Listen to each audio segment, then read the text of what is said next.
السلام عليكم ورحمة الله وبركاته. ازيكم يا حبايبي؟ عاملين ايه؟ معاكم المطبخ البلدي مع ام احمد. النهارده ان شاء الله هعمل معاكم البانيه بطريقة جميلة جدا، وان شاء الله يعني هتاخدي مني تتبيلة بجد. التتبيلة ديت هتاخدي شوية بانيه تحفة.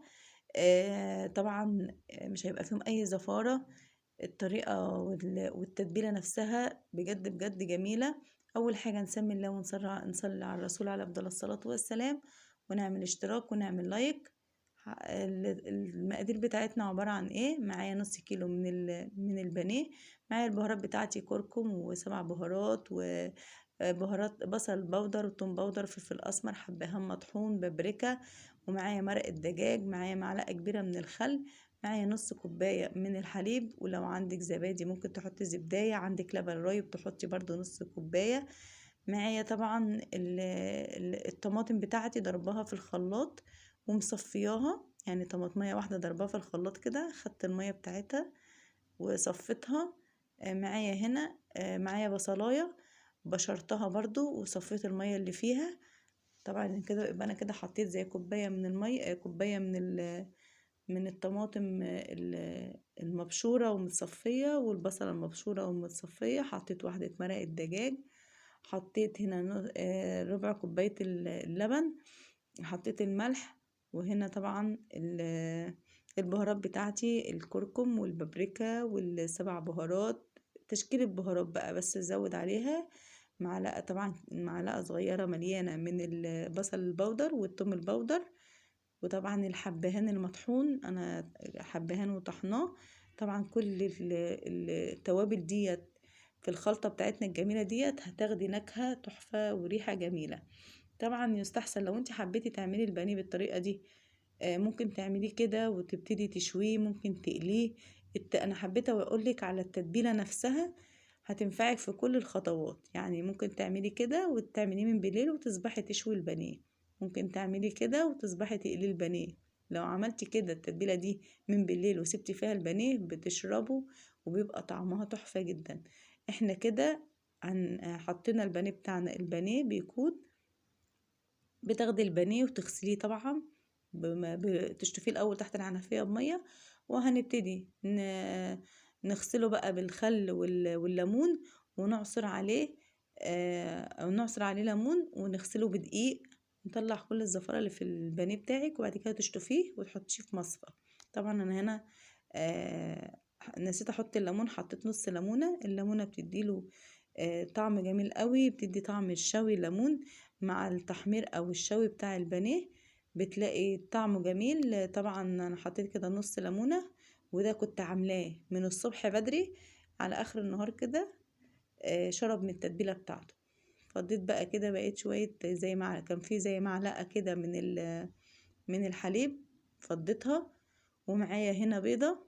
طبعا انا لو عملت بالطريقة بتاعتنا العادية هنحتاج بيض كتير، انا حبيت هنا اوفر لك البيض. ببيضة واحدة هتعملي نص كيلو الايه، نص كيلو البانيه. لو هتفضي البيض في طبق بقى هتاخدي من البيض للدقيق للفيجيتار بتحتاجي بيض كتير، ممكن تخشلك في 3 4 بيضات لو عملتي كده.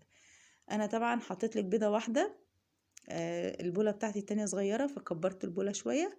حطيت البيضة بس، وجيت حط عليها معلقتين من الدقيق. معلقتين الدقيق دول بيعملوا ايه مع الخلطة الجميلة دي مع البيض؟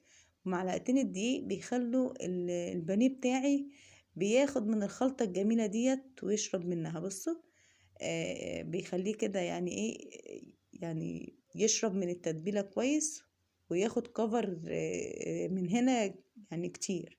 انا الفيجيتار ده انا عاملاه في البيت، ده عيش وانا اللي عاملاه في الكبة بتاعة الخلاط. بس طبعا عشان اولادي عايزين اللي هو الحار ده جبت لهم واحد كيس فيجيتار اللي هو الحار.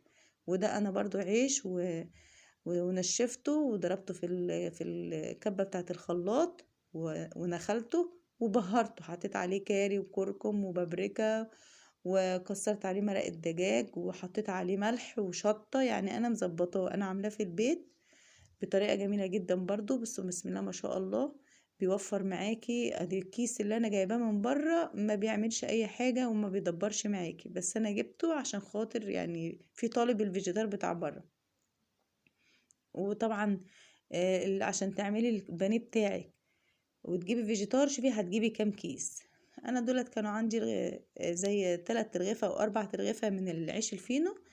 حمصتهم كسرتهم كده قطع، وحطيتهم في الفرن بعد ما طفيت، وكان الفرن والع، وحطيتهم وجيت محمصاهم في الكبة ونخلتهم كده، طلعت الخشن اللي فيهم وسبت النعم اللي انتوا شايفينه ده. يبقى احنا كده هناخد بقى، بصي كده بقى، انت كنت بقى هتاخدي من البيض تحطي في الدقيق، في الدقيق، او تحطي في دي بعد كده تحطي في البيض، بعد كده تطلعي من البيض تحطي في الفيجيتار. لا، كل خلطتك على بعضها بتوفر معاكي جامد قوي. بجد جربي الطريقة ديت، هتوفر معاكي بيض كتير، هتوفر معاكي وقت وكركبة مواعين بقى وأطباق. لا، هي البيض بتاعك والتتبيلة بتاعتك كلها مع البانيه، هتطلعي من البولة بتاعتك وتيجي حاطة في الفيجيتار بتاعك. انا هعمل كل الكمية بتاعتي كده، ويا سلام لو عملتي كده وحطيتيه نص كيلو، نص ساعة في الفريزر، بيتماسك بقى ويشرب من كل الفيجيتار بتاعك، ما يحرقلكيش الزيت. بصوا الكمية بتاعتي زي ما انتوا شايفينها اهو. البانيه اللي تحت ده اللي هو الابيض ده، اللي هو بتاع اللي جاي من بره، ما عمليش 3 حتت، يعني الكيس اللي انا جايباه من شارياه ما عمليش 3 حتت من البانيه، ما عمليش حاجه. ده اللي انا عاملاه في البيت. طبعا يكون معاكي عندك زيت يكون كتير شويه، ويكون درجه الحراره بتاعته عاليه، يعني تكوني مسخنه جامد وتنزلي البانيه بتاعك. وبعد كده بنوطي النار، وبعد كده ايه، بنعليها وناخد بقى نطلع البانيه بتاعنا لما يبقى باللون الجميل ده. بصوا بسم الله ما شاء الله. طبعا بتطلعي على ورق مطبخ ومناديل مطبخ اهو. بصوا انا عايزه اوريكم بس الكميه كلها اهو. هي دي كده كانت اتخبطت مني بالمقصوصه اللي انا ماسكه بيها اهو. الزيت بتاعك اهم حاجه يكون كتير.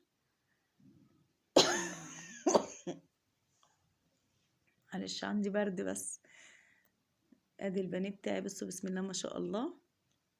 ولسه ما خلصتش الكميه، هخلص الكميه كلها واحضر بقى الوجبه بتاعتنا الجميله. بصوا ما شاء الله. ديت كده اللي انا مسكتها دي من الفيجيتار اللي بره، وده الفيجيتار بتاعي اللي انا عاملاه في البيت. على قد ما تحاولي بقى اقتصدي يعني، يعني على قد ما تقدري تعملي، بدل ما نرمي العيش الفينو، لا احنا نعمله في البيت ونوفره، بدل ما نرميه لا بنجيبه ونعمله فيجيتار. انا بقولك الكيس جبته والله ما عمليش 3 حتت. بصوا بقى ما شاء الله التحمير بتاعه جميل جدا. طبعا عملنا جنبه بقى ايه، دي كده البانيه بتاعنا، عملنا جنبه مكرونه كده بالصلصه، وبتنجان كده مقلي وحشيته بتتبيله جميله كده. وجبه سهله وجميله وموفره يعني. برضو ايه، احنا على قد ما قدرنا وفرنا يعني، ما اشتريناش بقى بيض تاني. بسم الله ما شاء الله. بصوا متحمر ازاي. انا عايزه اوريكم الطبقه الفيجيتار اللي انا عاملاه. بصوا ما شاء الله، طبقه الفيجيتار اللي انا عاملاها والطبقه بتاعه البانيه بتاعي. الوجبه بتاعتنا الجميله اللي انتوا شايفينها ديت. السكينه بارده شويه، ما عرفتش اقطع بيها، فحبيت عايزه اوريكم السمك بتاع البانيه، طبقة اللحمة بتاعتي. اهم حاجة لو عجبكم الفيديو ما تنسوش تعملوا لايك وشير للقناة وتفعلوا الجرس عشان يوصل لكم كل جديد. والسلام عليكم ورحمة الله وبركاته.